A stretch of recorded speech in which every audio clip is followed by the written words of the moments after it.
Hello and welcome. I'm Dr. Donna Rowland. I'm the program director for the psychiatric nurse practitioners at University of Texas at Austin School of Nursing, and I'm the nursing expert for SMI Advisor. I am pleased that you are joining us for today's SMI Advisor webinar, Gender-Based Violence and Mental Health, Key Considerations for Clinical Practice.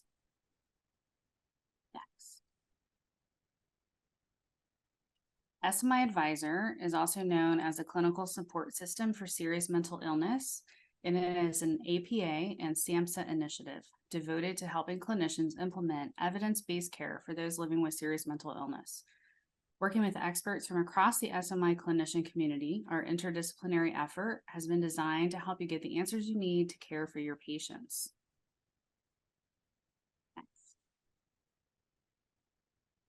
Today's webinar has been designated for 1 AMA PRA Category 1 credit for physicians, 1 continuing education credit for psychologists, 1 continuing education credit for social workers, and 1 nursing continuing professional development contact hour.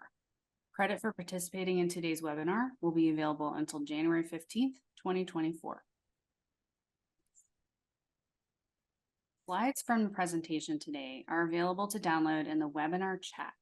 Select the link to view. Captioning for today's presentation is available. Click Show Captions at the bottom of your screen to enable this. Click the arrow and select the full transcript to open captions in a side window.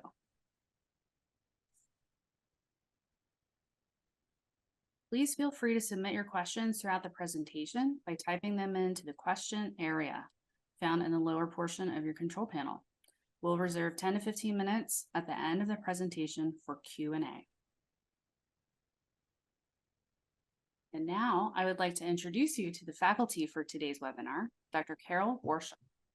Dr. Warshaw is a nationally recognized expert on the intersection of domestic violence, trauma, substance abuse, and mental health. For over 40 years, she's led the development of innovative models for providing accessible, culturally responsive, trauma and DV-informed services, building cross-sector collaborations, and improving system capacities to address the health, mental health, substance use, and advocacy concerns of domestic violence survivors and their families. Dr. Warshaw, thank you for leading today's webinar. Thank you, Dr. Rowland, and thank you to the APA and SAMHSA. I'm really delighted to be here with you today to talk about such an important topic. I don't know how many of you are familiar with the White House Gender Policy Council National Action Plan on Gender-Based Violence that was released this spring, and I know that SAMHSA is playing a key role in trying to think about how to infuse a gender-based violence lens across its programs and grants. Our center, the National Center on Domestic Violence, Trauma, and Mental Health, is the only federally funded national TA center that's really focused on these intersecting issues, including substance use, particularly around research, policy, and practice. We have a wonderful team, and I really encourage you to visit our website and to check out our resources. I have no relationships or conflicts of interest to report for today. Sorry. Okay, and these are the learning objectives for today. On completion of today's activity, we're hoping that you'll be able to describe the current state of research on the intersection of gender-based violence and mental health, including among people living with complex and or disabling mental health conditions. I know a lot of people with lived experience don't like the term SMI, so we keep trying to come up with other terms that are more human-centered. Incorporate conversations about unique gender-based violence-related risks into mental health assessment processes, and I'll spend some time talking specifically about those. And then integrate strategies for addressing the needs and concerns of people who are experiencing gender-based violence into your clinical practice. So I'm going to start with a kind of overview. Those of you who work in the gender-based violence field or space may not necessarily be thinking about the impact on people with more complex and disabling mental health conditions or how to be most helpful. And those of you who are working in the mental health space aren't necessarily aware of the prevalence, impact, and unique concerns of people experiencing gender-based violence. So what I'm hoping to do today is weave together information from a bunch of different literatures and bodies of experience. I also have included more information than we can probably cover in a lot of detail. So I'm going to use the slides to highlight and illustrate key points rather than focusing on everything that's in them, but you'll have access to them either during or after the webinar for more of the details, plus all the references at the end. Also, given the high prevalence of gender-based violence in our society, many of us will have experienced gender-based violence ourselves. And although I'll mostly be talking about data, talking at a more meta level, when I talk about mental health and substance use coercion on slides 25 to 29, I'll give some more examples and details of those kinds of experiences because they're probably things that you are less familiar with. So first, what do we mean by gender-based violence? This comes from I borrowed from the National Action Plan. And it's interesting, internationally, gender-based violence, that term has been used more internationally, less so in the US where we have the Violence Against Women Act. And because of our success in addressing gender-based violence, our work has often been very siloed. There's separate service systems and funding streams for sexual assault, intimate partner violence, childhood trauma. But gender-based violence actually is starting to be used, and it's actually more gender inclusive. So what we're talking about is any kind of harmful threat or act that's directed at an individual or group based on any actual or perceived sex, gender, gender identity, sex characteristics, or sexual orientation. So it's anything related to gender or gender identity. And it includes every kind of abuse and violence that you can think of, including threats and technological abuse. The White House this year had an initiative on internet abuse and harassment, which is another form of gender-based violence. The other two key points to keep in mind are one, gender-based violence is rooted in historical and ongoing structural inequalities. And so you don't get abuse of power unless you have unequal power, and who is deemed a legitimate target of abuse and violence. And often that's around race or class or religious or other lines, but this is particularly around gender lines. And all of those experiences of gender-based violence are compounded by discrimination and bias. And again, while people of all genders can experience gender-based violence, the term is usually used to describe violence that disproportionately impacts women and girls, as well as lesbian, gay, bisexual, transgender, queer, intersex, and two-spirit people. So just holding that in mind, that even, violence, gender-based violence against LGBTQ people is often based on gender norms and gender bias and other things of that ilk. So I wanted to talk just for a minute before we kind of dive in to give a little historical context. In the 1980s, the PTSD became a diagnosis, and the first time that actually acknowledged there was something real happening in people's lives that led them to have mental health symptoms. And partly it was emerged in response to the social demand to name the overwhelming and disabling effects of exposure to returning combat soldiers in the Vietnam War, but also to codify the effects of sexual assault and intimate partner violence. In the 1990s, we started talking about complex trauma, and I think Judith Herman's Trauma and Recovery, really understanding the adult effects of childhood sexual abuse and childhood trauma, and also some that's retrospective and then prospective studies looking at child development and attachment. But this led to, I wanted to do a shout out for two shout outs. One was for Susan Salison at SAMHSA and the 1994 Dare to Vision Conference, which also led to the 2000 SAMHSA Women Trauma and Co-occurring Disorders study. So there's all of this groundwork being laid. And then also to the child sexual abuse mental health system survivor movement that really led to our understanding of what it means to do trauma-informed work. So just as a shout, it was really a peer-led movement that got us thinking about the impact of trauma on people who access services in the mental health system. So I wanted to do a summary slide, just the kind of the shape of what we're going to be talking about here so that you have it in mind as we go into things in a little bit more detail. So what are the connections? First, experiencing gender-based violence can have traumatic mental health and substance use related effects. At the same time, there are very high rates of gender-based violence among people who access treatment in behavioral health settings. Additionally, people who perpetrate intimate partner violence deliberately try to use mental health and substance use related issues to undermine and control their partners and to actively keep them from achieving their treatment and recovery goals.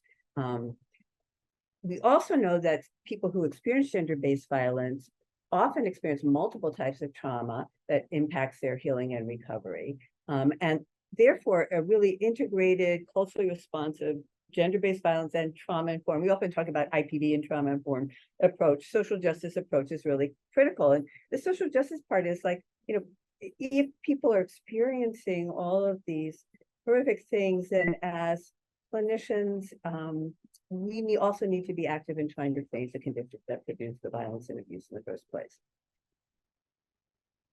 So, and since we can't fix all of that ourselves, we need to be partnering with people who are taking on different pieces of this puzzle. So I'm going to talk a little bit about the research on the prevalence and impact. And there are a number of overlapping bodies of research: gender-based violence in mental health, including childhood and adult trauma, IPV in mental health, and gender-based violence and IPV and people with experiencing complex and disabling mental health conditions or psychotic symptoms. So first, this is just part of why I want to talk about this is so that for those of you who aren't as aware of the prevalence and impact of gender-based violence among people that you're seeing in your clinical settings or individual practices. So first, we know there are high rates of gender-based violence among people experiencing complex or disabling psychiatric conditions. So, from culling from the research, there's higher lifetime prevalence of all of the forms of gender-based violence among people who experience a complex or disabling psychiatric condition compared to people who don't. So much higher rates. People diagnosed with a complex disabling psychiatric condition are significantly more likely to experience all forms of lifetime violence compared to women who don't have those conditions. And I remember early studies from Lisa Goodman way back in the 90s looking at women who were homeless and had a diagnosis of quote unquote SMI. Almost over 90% had experienced some form of abuse, gender-based violence, and most had experienced multiple forms. There's also, if you look at the data in terms of who's accessing psychiatric services, very high rates, and also a high prevalence of childhood abuse and neglect in people who have with a first episode of psychosis. I'm highlighting some of this because the literature is much more robust on people experiencing conditions like depression, PTSD, and anxiety, rather than more bipolar disorder, major depression, and psychotic conditions. So this is the data, and I'm partly showing it because we had infographics for it. There are also very high rates of IPV among people who are accessing mental health and substance use disorder treatment. And you can see averaging around 30% of this is just adult intimate partner violence, not all the other forms of violence. And in the psychiatric ER settings, it was up to across studies, 30 to 60%. Part of why there's such a range is because their studies have such different methodologies and different definitions. So hopefully there'll be more robust bodies of research going forward. But I wanted to highlight one thing about the substance use disorder treatment study. When you look at the report DV in the past 1 year, and I'm using DV and IPV interchangeably, 31 to 67% had experienced that. And that's really a proxy for being still at risk. So not just something that happened in the past, but something that's creating ongoing risk. So I wanted to keep that in mind. When we look at studies that specifically focus on the mental health impact of gender-based violence, we see one, that history of gender-based violence is associated with risk for a whole range of mental health conditions. And for example, over 6 times the odds of developing post-traumatic stress disorder, a significantly higher risk for mood and anxiety disorders, substance use disorder, and suicide attempts, and 2 times the odds of developing bipolar disorder. And this is like when studies that looked at gender-based violence, not just IPV. And also there's a slowly emerging body of research on LGBTQ to SIA individuals and the intersections around violence, abuse, and mental health and substance use. And so far, we've found that transgender women who are exposed to gender-based violence are at much higher risk for suicide, but we also know at much higher risk for substance use and a whole range of mental health conditions. We also know that experiencing multiple types of gender-based violence vastly increases the risk for developing a mental health condition. And these are just two studies that show that people who experience multiple forms are much more likely to develop a mood or anxiety disorder, any diagnosable mental health condition. We also know that gender-based violence is correlated with a much higher incidence of psychiatric hospitalization and more complex clinical profiles and more challenging courses in people who are diagnosed with schizophrenic or affective disorders. And again, experiencing discrimination, racism, homo and transphobia, historical trauma, fears of immigration-related fears, and lack of stable housing increase risk, partly because of the increased burden of stress and trauma, and partly because of the exposure to ongoing forms of abuse and violence in people's lives. Not all gender-based, so. And this is the data just on intimate partner violence. And there are a couple of things I want to point out. You can see that the numbers are slightly different. 6 times the rate of likelihood of experiencing substance use, 4 times the likelihood of suicide attempts. So some things, we look at increased rates of things like PTSD, depression, including postpartum depression. I think it's 2 times the risk of developing postpartum depression if you're experiencing intimate partner violence. Suicidality, chronic pain, insomnia, and substance use and opioid use. You think about how a lot of the things that people self-medicate for are also caused or associated, correlated with intimate partner violence. So chronic pain, whether it's from injuries or from stressful pain, painful stress-related medical conditions, not being able to sleep. So thinking about all of these is intersecting rather than as discrete diagnoses. Also increased risk of psychiatric admissions. Again, some of the data on people who identified as LGBTQ2SIA, higher rates of depression and substance use, increased substance use associated with gender abuse of transgender women. So abuse that's really targeted towards your identity has particularly painful effects. And then among people living with a disabling psychiatric condition are 2 times as likely to experience mental health or emotional problems as a result of IPV, and 5 times more likely to attempt suicide. I wanted to provide some additional data on suicide. I think it's in the next slide. Oh, I reversed them. Okay, so couple things. There's a body of research, emerging body of research. It was actually a literature review by SAMHSA that was online. I Googled it. It didn't have an author, but it was very thoughtful about looking at the research, trying to attribute the development of bipolar disorders, schizophrenia, psychotic disorders to childhood trauma. And there seems to be some fairly robust evolving evidence that that a lot of it's correlational and not causational, but there seems to be very strong connections.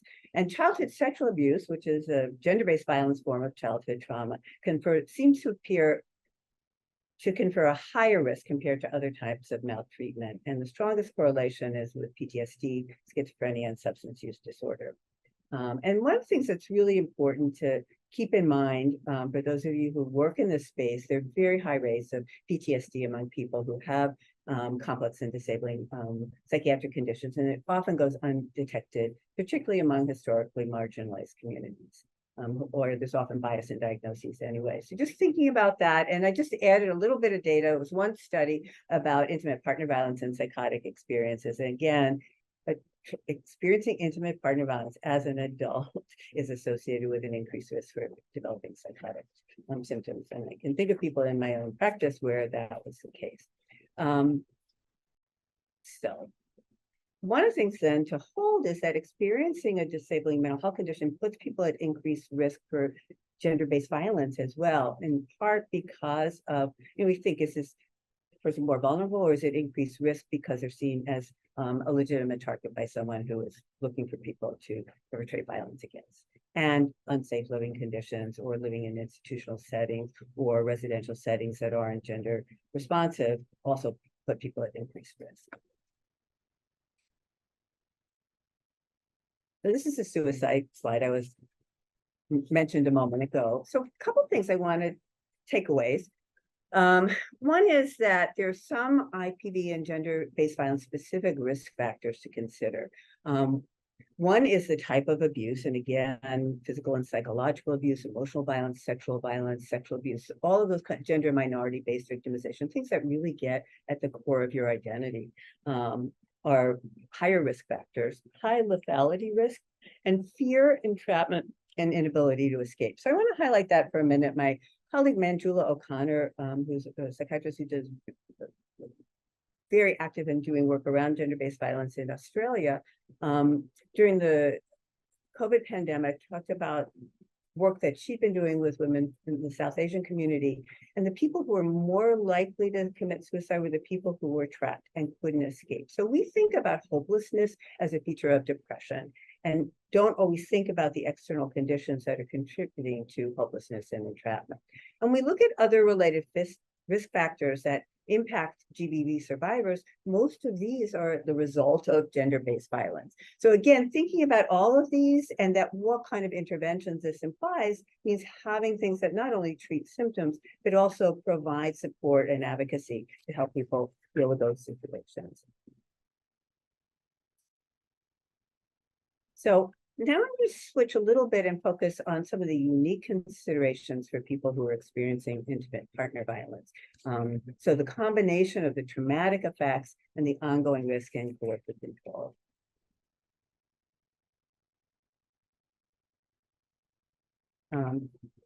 This is a study that was done in Australia that was very interesting because it looked at women, 658 women who were survivors of intimate partner violence a couple years after they'd left the relationship. And what they found was that prior to experiencing, because you don't usually get longitudinal data, prior to experiencing intimate partner violence, very few had a psychiatric diagnosis, and the majority said they had good psychological well-being. But when you look at during the abusive relationship, 43% developed a psychiatric diagnosis, and 90% said that their psychological well-being was not good.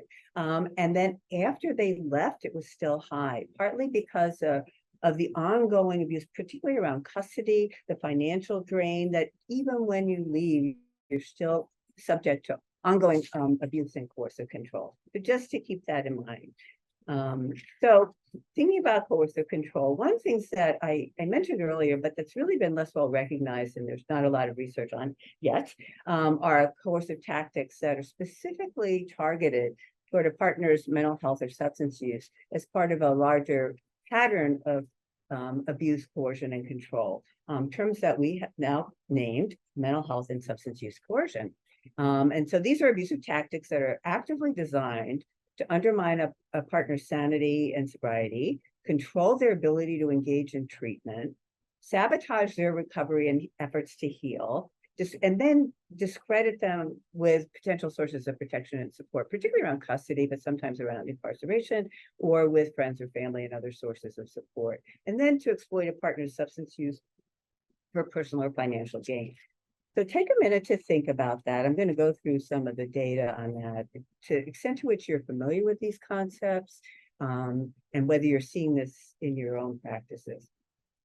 So we did 2 studies in 2012, the reports from 2014 with the National Domestic Violence Hotline, and on what we call mental health and substance use coercion. There were 6-week studies, and it was women who were not in crisis and agreed to participate at the end of a call and really wanted to participate because they wanted to help other women who may be experiencing similar things. So I just want to acknowledge and how grateful we are for their willingness to share their experiences.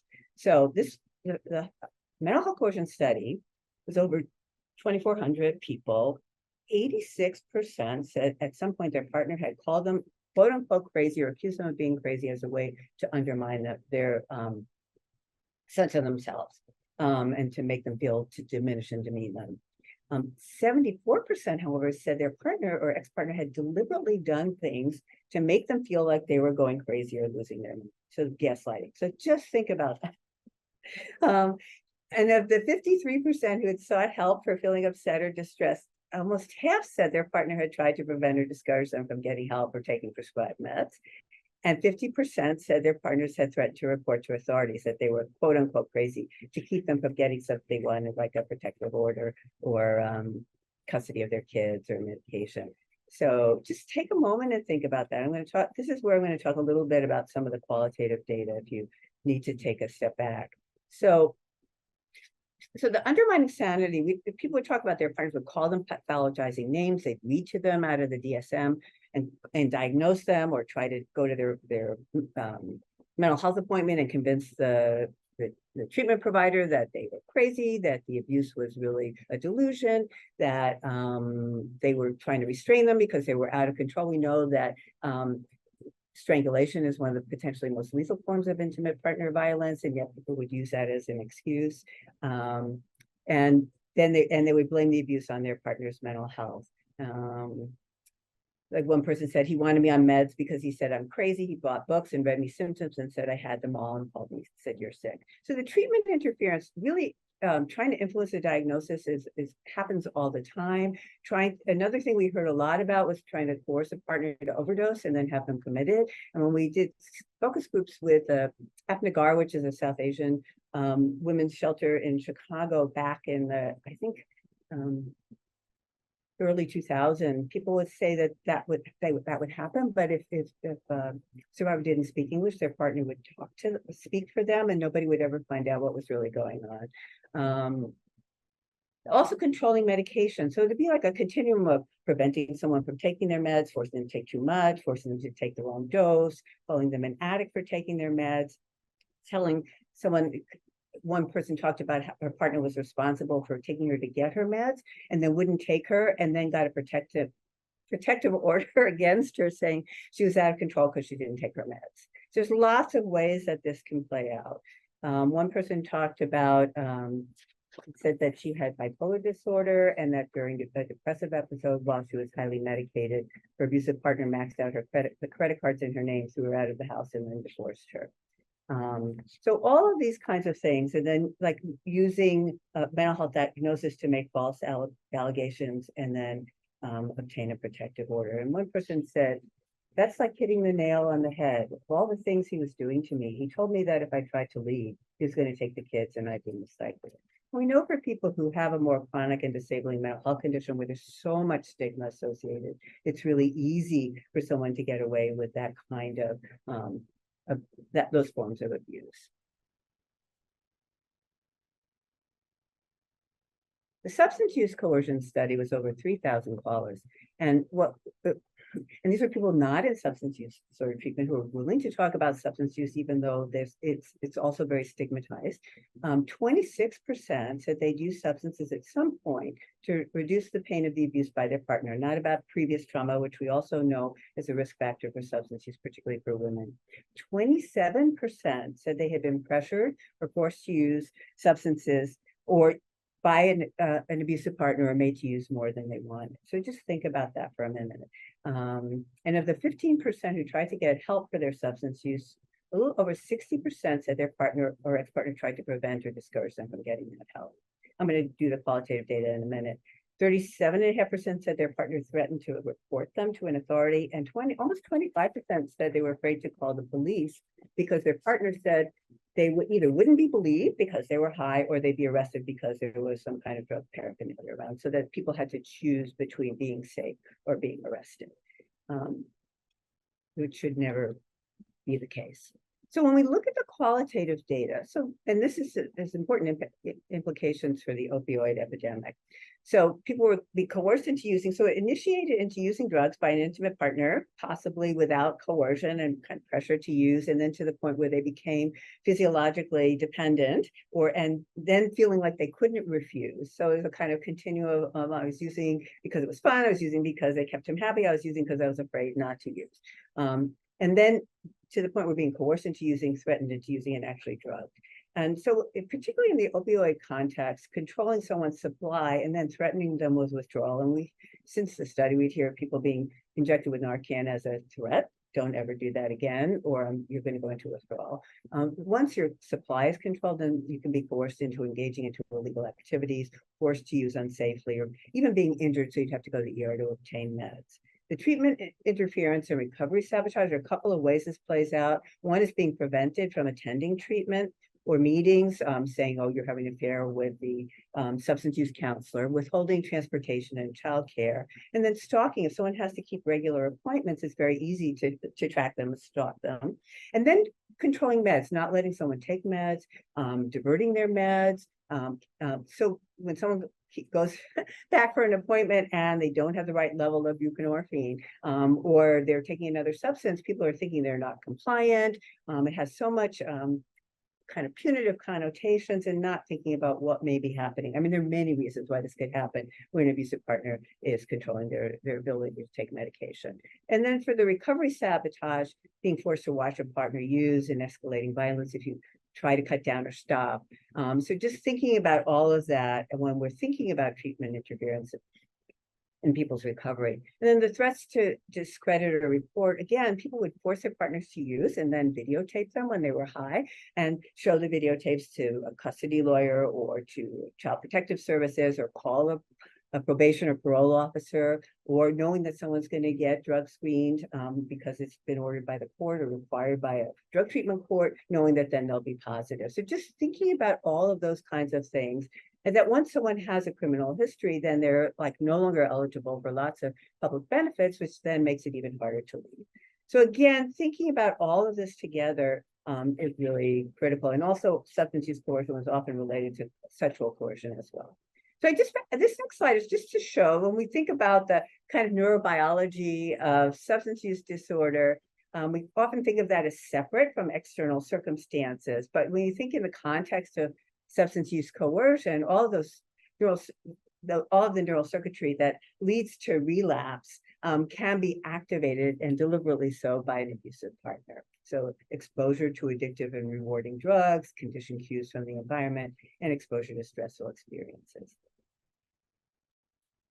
So, and the last piece I want to highlight here is that really thinking about how abusive partners actively try to undermine their partner's relationships with their kids, which creates risk for kids' development and their physical and mental health.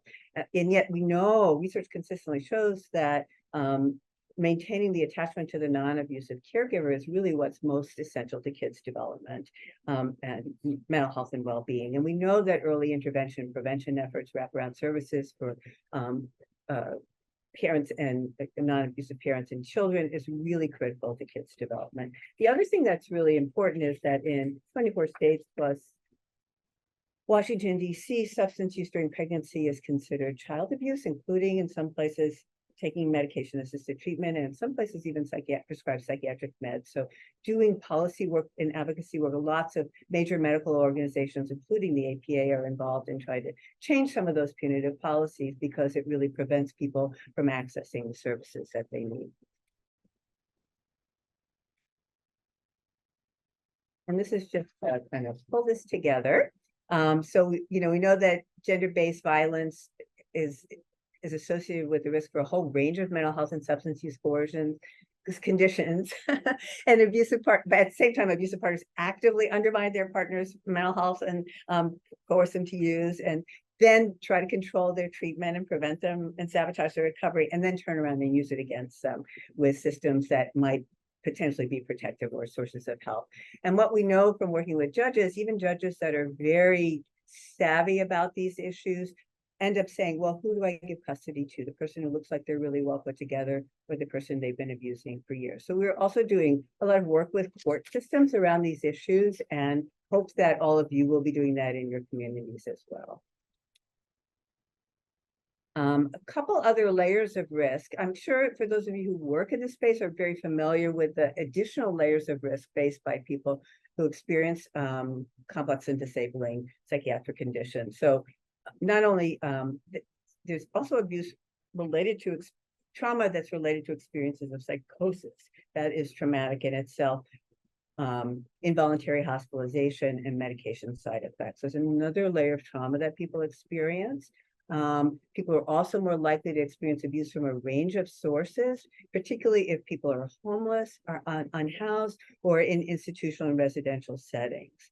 There's also the additional risk of coercive control through psychiatric advance directives and guardianships.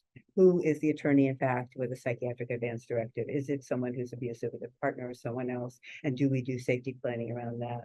And then responses to previous trauma and internalized stigma can also increase risk. This is something I know Maxine Harris has talked a lot about, is that people may not ever learn if they've experienced abuse since childhood and stigma related to their mental health condition, that they don't have a right to protect themselves from harm.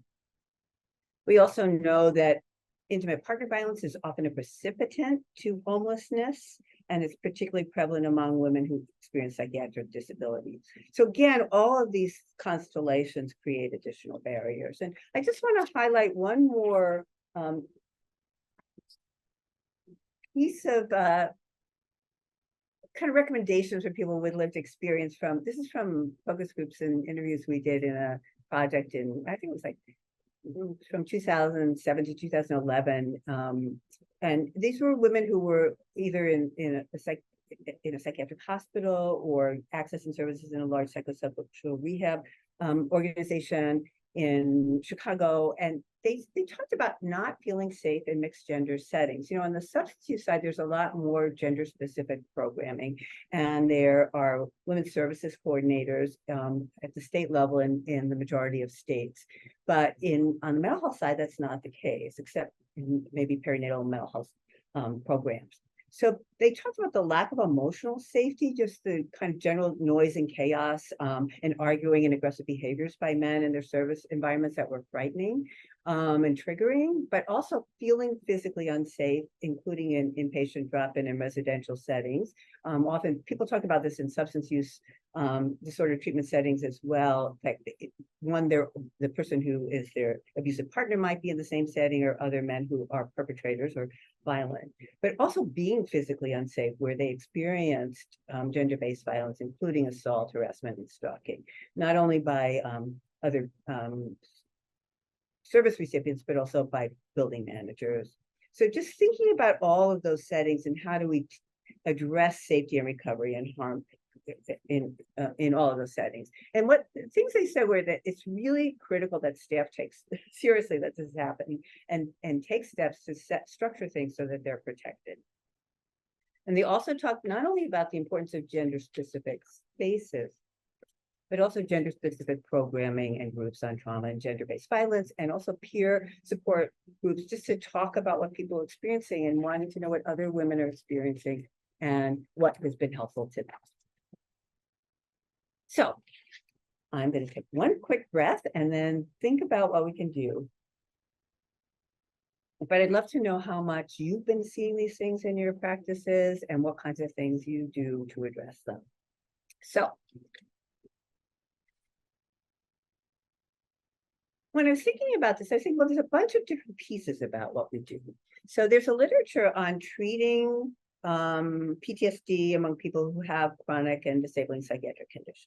There's also a literature on healing and recovery trauma for women who have co-occurring substance use and mental health conditions. That's more about healing, more about what the experience is of gender-based violence and how that impacts your sense of yourself, other people in the world, the more complex trauma approach. And then there's addressing the ongoing risks from intimate partner violence and stigma, so the coercion that I've just been talking about, plus other risks for danger. And then the ongoing risks that people face from services systems and social determinants of health and housing and poverty. We've just completed a needs assessment with focus groups and interviews with people around the country, and the lack of housing is just such a critical need, and transportation and childcare. So, and then what is the person you're seeing want? What are their priorities? So what are some of the key elements to consider? So these may seem very obvious, and think of it as a summary and think of it as validating all the things you may already be doing. But first is understanding the role that trauma and gender-based violence play in the development and exacerbation of mental health and substance use conditions. So we've just talked a lot about that, and I'm assuming you have a grasp of that, but also thinking about the coercive and control. So it's not just the traumatic effects, but it's the ongoing actual undermining of someone's mental health and well-being, plus all the conditions that contribute to that. And one of the things so thinking about that and having an intersectional approach, right? So it's like all of these factors, not just separate symptoms and diagnoses. Next thing is thinking about physical and emotional safety in your service setting. So, I mean, there's been so much work that's been done on what it means to have a trauma-informed services. And so hopefully you all have, are doing that already. And so some of the additional layers, you think about mental safety in the mental health context, we're talking about self-harm and harm to others. In the trauma context, it's re-traumatization and potentially risky coping strategies. In the substance use context, the increased risk and overdose and other medical effects, and then in the gender-based violence IPV context, ongoing danger and coercion, re-victimization by other people and systems, and misuse of information by an abusive partner. So again, it's having a more complex view of what it means to be safe. So there's the physical safety I just talked about a few minutes ago, and the emotional safety. And as you're aware, as part of a trauma-informed approach, part of what is involved in any form of gender-based violence is the objectification, dehumanization, devaluation. And so everything we do has to be the antithesis of that, and to everything within our power to kind of mitigate those effects. So understanding people's responses in context is really critical. So again, all the things I've been talking about that may be impacting their mental health, and what's needed may be more than medication and treatment. And then when I say respond in validating empathic ways, that may seem obvious, but when you think about the gaslighting that goes on, validation is really critical to counter that.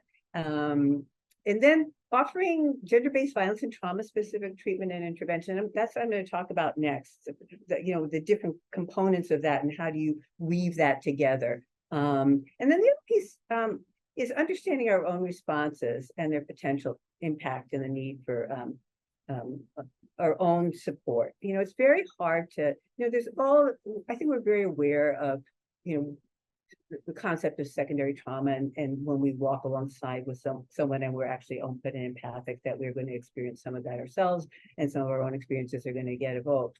But when we also think about when we feel helpless, when someone's in danger, that's also very hard to manage. And so knowing, having things in place to help support us, we recently completed a follow-up survey with the National Domestic Violence Hotline, and had 18,000 responses this time. I think 13,000 were actually valid. There were a lot of bots who respond to surveys, apparently. But grad students who are doing some of the qualitative analysis literally were having nightmares and had to take breaks. And we had to develop a whole process for pacing their being able to read through that material and digest it, and a whole support network for them. So just thinking about that. So preparing your environment, one of the things that's really critical to think about, people talk about screening for gender-based violence or IPV, but if you don't have things in place to support you, it's very hard to then know what to do. So making sure that staff are trained, or yourselves, and things like when we first started doing some of this cross-sector work in the late 90s, people would refer to couples therapy when we know that isn't safe, or say, why don't you leave? Or not recognize the coercion, or not recognize that a seemingly very concerned partner is actually someone who doesn't want you to talk to someone, their partner alone. So or med diversion, and how do we think about that? So that's all really critical. Having relationships with community-based gender-based violence or IPV organizations, including sexual assault, DV, and human trafficking organizations, so that when somebody needs additional support, or you have a relationship, and that people understand what it's like to be in both settings. When we were doing the project I mentioned earlier, we had people from the state psychiatric hospital and from the psychosocial rehab program went and visited the shelter, understood what it was like. They could support someone who might be leaving the hospital to know what it was going to be like. They knew how to talk to the DV program about how to support someone in shelter. Having that kind of seamless web rather than just making a phone call is really critical. And also being able to have someone call from your office and making sure that they're really connected with someone that can help them. And then also having information and resources so that people don't have to disclose. A lot of times people want to think about it, and making sure though that you don't give someone something that they take home and then their partner finds. There's a lot of stuff in the DV literature about how to be careful around those kinds of things. Sorry, it's sensitive. So another thing that's really critical, and I know a lot of people haven't thought about this, although you may have, is really paying attention to safety, privacy, and confidentiality concerns. So one is having professional translators. I talked about advanced directives before. Collateral information from an abusive partner is really unreliable, although if someone actually reveals the things that they're doing and it's documented, it might actually be helpful, making sure people are roomed alone and that it's a standard policy. And then really being mindful of how an abusive partner may be trying to control your perception. Telehealth safety is another area where, abusive partners monitor telehealth technology. They'll listen in. So you have to make sure there's privacy, that the technology is secure. They often implant spyware on people's phones and computers. So just there's lots of things. There's actually guidance on the APA website that we developed on telehealth safety in the context of IPV. And I can provide that link later. So using secure communication, figuring out where it's safe, what to do if there's a drop call, having a code word that you can establish before. So if it's not safe, someone can say it. And you've also planned in advance what you want to have happen. Like, do they want you to call the police? Do they not want that, but they're going to call you at a later time? Figuring out, so flexible times and locations, and maybe talking at times when their partner is not around or is at work. So lots of those things to think about. And then options to protect sensitive information is really critical. So we know now with EMRs, there's open notes, which is the default, so that you can access your patient portal and all the information in your records will be available to your abusive partner. So we've establishing protocols to ask about that. Is there someone who you don't want to see your information, that you're concerned might use your information against you, and making sure that information is blocked, and you have to have reasons for why it's blocked. So working within your practice setting to establish that. Also billing and EOBs, sending them home, finding out if that's actually safe. And then discussing the limits of confidentiality before you ask someone about child abuse, so they know what's coming and that you can safety plan around that so that an abusive partner doesn't retaliate against them. So I'm just looking at the time. I'm going to skip some slides. This is just really how do you talk? We're talking about beyond screen. So instead of like screening, it's how do you create an environment where it's safe for someone to talk about what's actually happening in their lives without feeling like they're going to be judged or shamed. Many people, so framing questions, many people have shared, or we know that so many people have experienced, or there's things that have happened in your life that might be affecting how you're feeling now. And how do we share our concerns without imposing our own point of view, like you should leave? So often when we're worried, or when we don't have a lot of time and we're stressed and under siege, we tend to get more directive and controlling. So being able to monitor that and to tolerate the fear and uncertainty, that is very hard for anyone, and feelings of helplessness. So I'm going to go through these quickly because they're in our coercion toolkit and the links are in our references. But when it's safe for someone to talk, just opening a conversation. Like many people have told us that their partners do or say things to make them feel like they might be, quote unquote, going crazy, or interfere with their treatment or meds, or try to undermine them with other people that they might turn to for help. Or many people have shared with us that their partner pressured them to use substances or use in ways they didn't want to. And people have also told us that their partners try to prevent them from accessing treatment and support, or try to control their meds or sabotage their recovery efforts. And I wonder if it's something you've experienced. So things like this, just having a conversation. One of the projects we're working on at University of Pittsburgh Medical Center, where the peer recovery navigator said, since we don't ask questions, we wait for people to bring them up. Can you create some posters and patient-facing materials so people can self-identify, because it's really important for them to know, but then we can talk about it. And here, the validation is really like, it's letting people know it's not their fault when someone is harming them.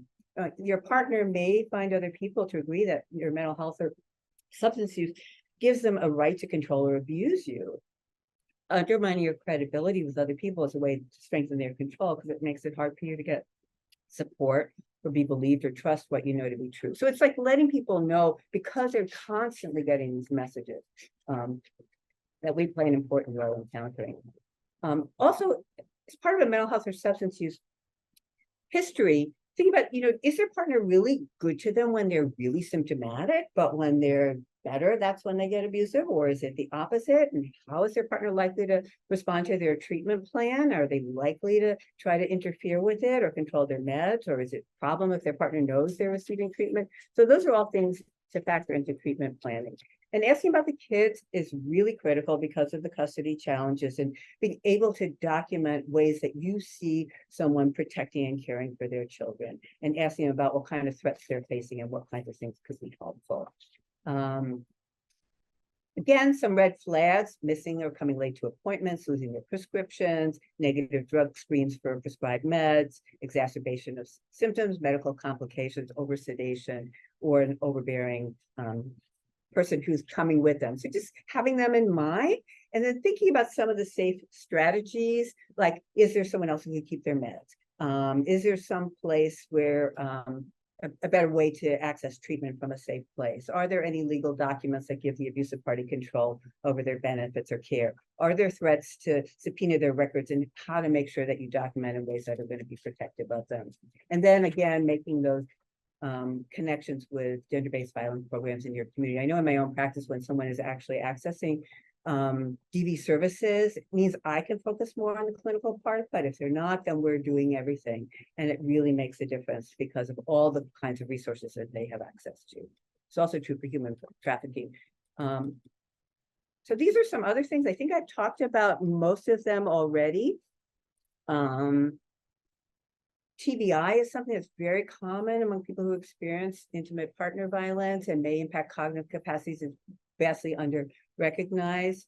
And then supporting survivors of gender-based violence and distinguishing trauma reminders from necessary vigilance. Is the hypervigilance because it's keeping them safe, or because it's part of PTSD? And again, these are things, all of the kinds of risks that people face, how do we address those as well? And how do we partner with other organizations that can help support that? I know some of my APA colleagues, we talk a lot about the social determinants of health and political determinants of health, and what are the conditions that create those social determinants of health, and what role do we play in that? Documentation with IPV in mind, knowing that anything that's in the record can be subpoenaed and used against your client or patient in a custody case. So really documenting the connections between their symptoms and the abuse, the efforts of their partner to control your perceptions, how the abuse creates barriers for participation in services, and their strengths and coping strategies, and their efforts to protect their children. All of those things can be very helpful. So I know there's not much time, so I want to touch on treatment modalities. And again,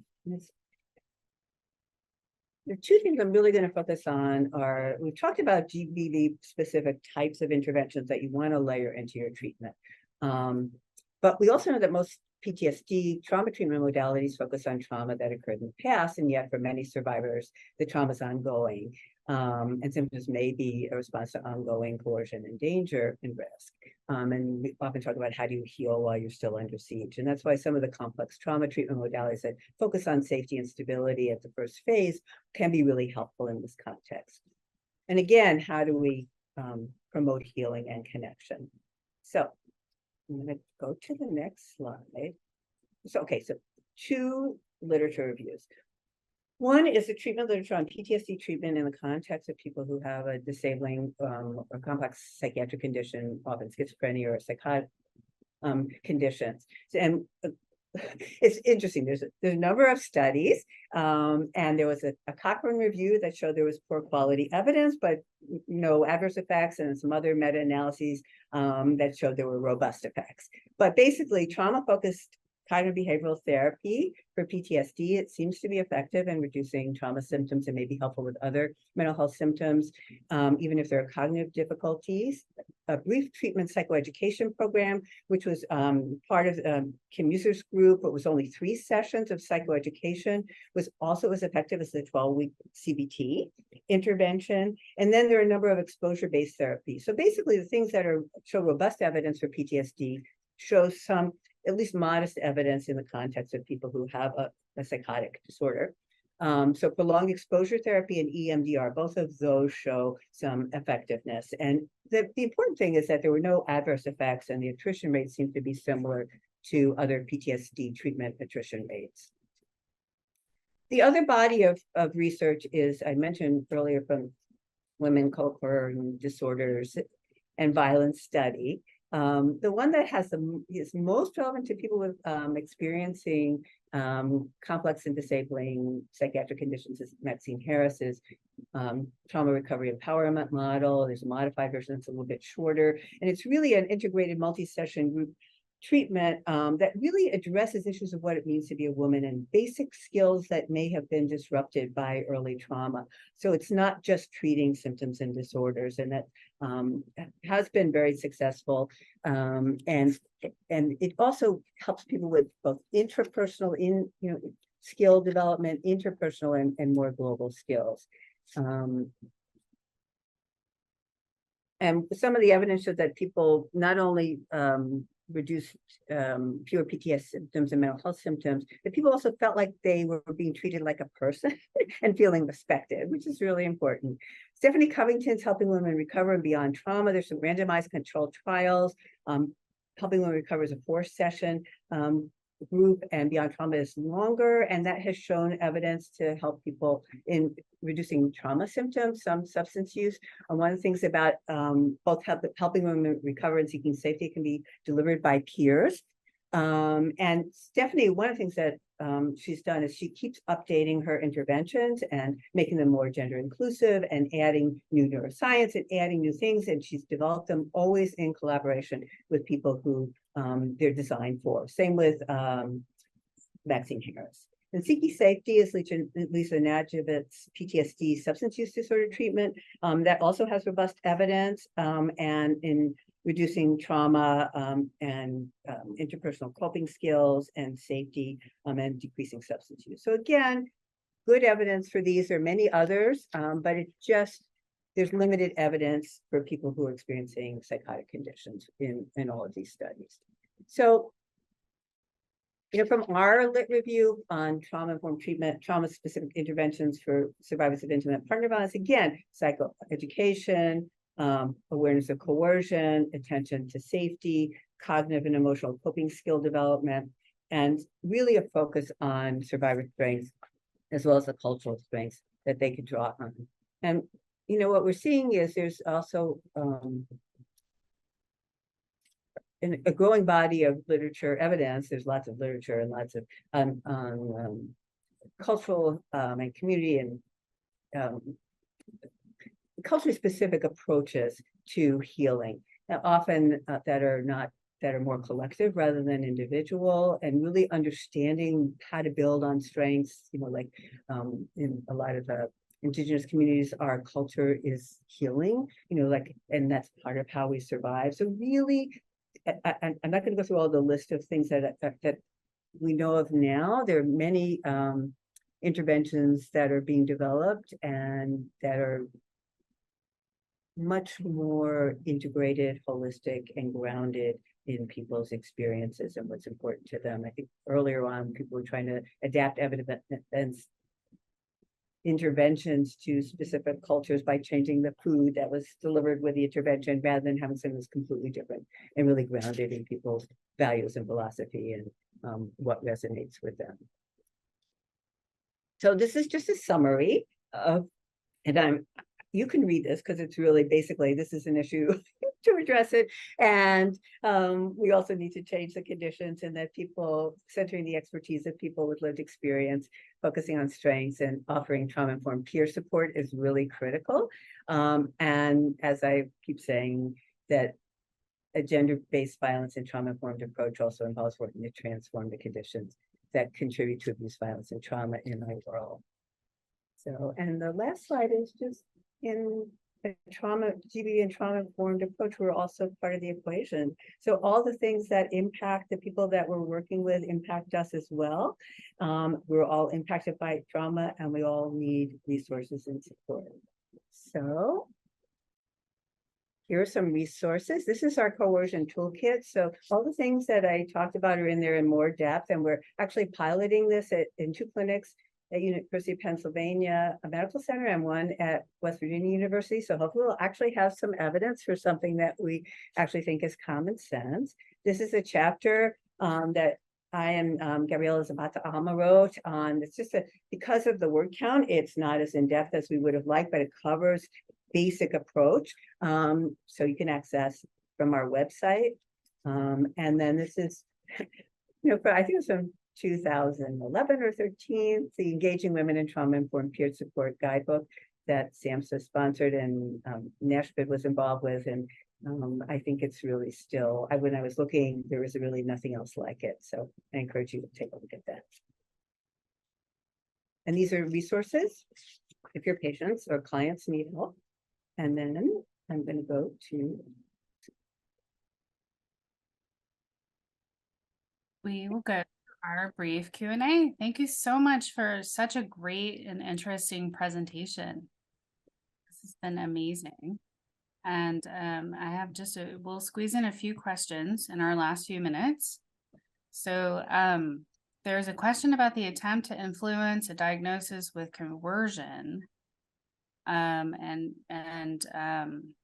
guess the treatment interference. Can you speak to that you talked about earlier? Is there, I'm not sure what the question is. This happens a lot. And since we did the study, when we talk with providers about this, it's often eye-opening. They say, yeah, this happens where the partner is trying to influence the treatment. And they have substance, substance in the home, they undermine someone's recovery. They don't want their partner to be okay because they want to control them.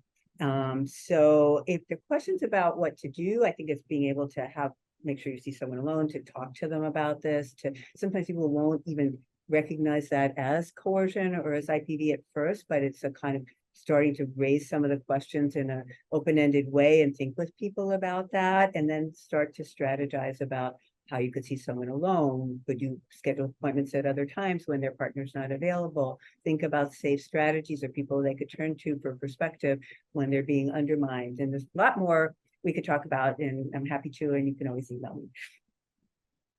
It's really, really interesting about that whole strategy that's an evidence-based sort of known thing of treatment interference. Okay. Yeah. We don't have time, but I'll ask one more question about the factor of hopelessness and survivors of gender-based violence, or hopelessness or hopefulness. I don't know how you want to address that, but how big of a deal is that? I think one of the things that I mentioned in the suicide slide was being trapped and feeling like there's no way out. So what I was trying to say is that we think of hopelessness as part of depression, major depression, and not like there may be real conditions that are entrapping you. So that's why it's so important to be partnering with community gender-based violence organizations who was trapped in a human trafficking situation, or in a situation of intimate partner violence, that there are other resources that can help them with that, and so that they don't feel alone, and so that they feel understood. So it's like there are lots of layers, and trying to address all the ones that we can, like some medication or CBT or different kinds of treatment may help, but some are really the external reality. So, and one of the things that abuse does, trauma does, and abuse does, is isolate you from sources of support and undermines your sense that you have any worth or value. And so addressing all of those layers, not just symptoms, is really critical. Absolutely. One of my BFFs from my doctoral program, whole dissertation was on hopefulness and in recovery and whatnot. And anyway, I totally get that. That's great. All right. Well, thank you so much for this. I just want to say, that's why we talk about a strengths-based approach. Like, how do you engage when we're doing our assessments? Like all the things that are wrong, even the injury models. What's wrong with you? Not like, who are you and what's important to you and what's meaningful, and how do you stay connect? How do you hold that connection and help people rebuild those connections? So yes, thank you. Absolutely, and it's so important. And thank you so much for this presentation. This has been excellent. Thank you. We will wrap up. I guess, thank you everyone for attending and for your attentiveness. And our next slide. Let's see, mobile app. So before we shift, well, we've done our Q&A. We've probably spent our time that we can. But SMI Advisor is accessible from your mobile device. Use the SMI Advisor app to access resources, education, upcoming events. complete mental health reading scales, and even submit questions directly to our team of experts for consultations, download that app at smiadvisor.org/app. Next. Okay, we did this already, and I'm happy to answer questions after if you submit them. Is there a consult slide? Go back one more. Consult slide. If there are any questions or topics covered in this webinar that you would like to discuss with colleagues in a mental health field, or post a question or comment on SMI Advisor's discussion board, there's an easy way to network and share ideas with other clinicians who participated in this webinar. If you have questions about this webinar or from any other topic, this is what we're trying to get at, where you can answer questions that we can't get to today, which is what's on the screen. But we can answer any other questions related. You can get an answer within 1 business day from one of our SMI Advisor national experts on the SMI Advisor team. This service is available to all mental health clinicians, peer support specialists, administrators, anyone else in the mental health field who works with individuals with SMI. It's a completely free and confidential resource. Next. The SMI Advisor offers evidence-based guidance on inclusive practices, such as the webinar Inclusive Evidence-Based Practices in Gender Non-Binary Mental Health Services that we just watched. This webinar includes case presentations and describes treatment planning for vulnerable populations. Access the webinar by clicking the link in the chat or downloading the slides. Next. To claim credit for participating in today's webinar, you need to meet the requisite attendance threshold for your profession.